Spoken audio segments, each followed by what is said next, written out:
SNDP യോഗം general secretary Vellappally നടേശന്റെ വർഗീയ പരാമർശങ്ങളെ തള്ളിപ്പറഞ്ഞ് CPIM. വർഗീയ പരാമർശങ്ങളെ പാർട്ടി തള്ളിപ്പറഞ്ഞില്ല എന്ന അവബോധം ന്യൂനപക്ഷങ്ങൾക്കിടയിൽ ഉണ്ടായെന്നും അത് തെരഞ്ഞെടുപ്പിൽ തിരിച്ചടിയായി എന്നും സംസ്ഥാന സെക്രട്ടറി MV ഗോവിന്ദൻ തുറന്നു പറഞ്ഞു. ആഗോള അയ്യപ്പ സംഗമം സംഘടിപ്പിച്ചത് തെറ്റിദ്ധാരണയുണ്ടാക്കി.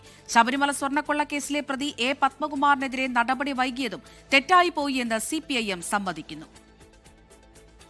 CPIM സംസ്ഥാന സമിതിയിൽ നടന്ന ചർച്ചയിലെ വിമർശനങ്ങൾ കണക്കിലെടുത്താണ് SNDP യോഗം ജനറൽ സെക്രട്ടറി വെള്ളാപ്പള്ളി നടേശനെ പരസ്യമായി തള്ളിപ്പറയാൻ സംസ്ഥാന നേതൃത്വം നിർബന്ധിതമായത്. വെള്ളാപ്പള്ളി നടേശൻ നടത്തിയിട്ടുള്ള മുസ്ലിം വിരുദ്ധ പ്രസ്താവനകൾ തള്ളിക്കളഞ്ഞത് തന്നെയാണ്. ശക്തിയായ ഇടപെടൽ നടത്തുന്നതിൽ പോരായ്മ സംഭവിച്ചു എന്ന് ഞങ്ങൾ സ്വയം വിമർശനവുമായിട്ട് കാണുകയാണ്. ആഗോള അയ്യപ്പ സംഗമം ഇടത് സർക്കാരിന്റെ കാലത്ത് സംഘടിപ്പിക്കേണ്ട പരിപാടിയായിരുന്നില്ല എന്നതായിരുന്നു സംസ്ഥാന സമിതിയിലെ ചർച്ച. വികസന പരിപാടിയായിരുന്നെങ്കിൽ മറ്റൊരു പേരിൽ സംഘടിപ്പിക്കണമായിരുന്നു എന്നും വിമർശനമുയർന്നു. ഇതോടെയാണ് തിരുത്തുന്നത്. അയ്യപ്പ സംഗമം സംഘടിപ്പിച്ചത് ദേവസ്വം ബോർഡാണ്. സർക്കാരാണ് സംഘടിപ്പിച്ചതെന്ന വലതുപക്ഷ പ്രചരണ ആശയക്കുഴപ്പമുണ്ടാക്കി.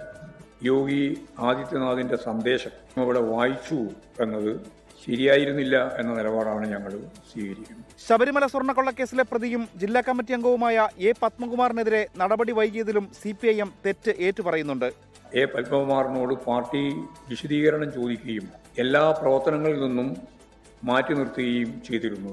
ആരോപണമുണ്ടായ ഘട്ടത്തിൽ തന്നെ കർശനമായ നടപടി സ്വീകരിച്ചില്ല എന്ന എതിരാളികളുടെ പ്രചരണം തെരഞ്ഞെടുപ്പിൽ നമ്മെ ബാധിച്ചിട്ടുണ്ട്.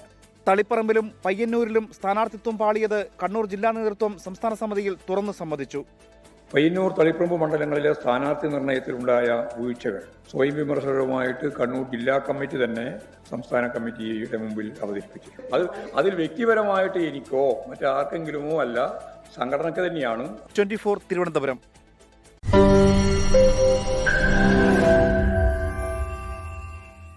ലോകത്തെവിടെയായാലും ഏത് സമയത്തും 24 വാർത്തകളും ഓഗ്മെന്റഡ് റിയാലിറ്റി പാക്കേജുകളും എക്സ്പ്ലെയിനറുകളും വിശദമായി കാണാൻ ഞങ്ങളുടെ YouTube ചാനൽ നിങ്ങൾക്ക് സബ്സ്ക്രൈബ് ചെയ്യാം.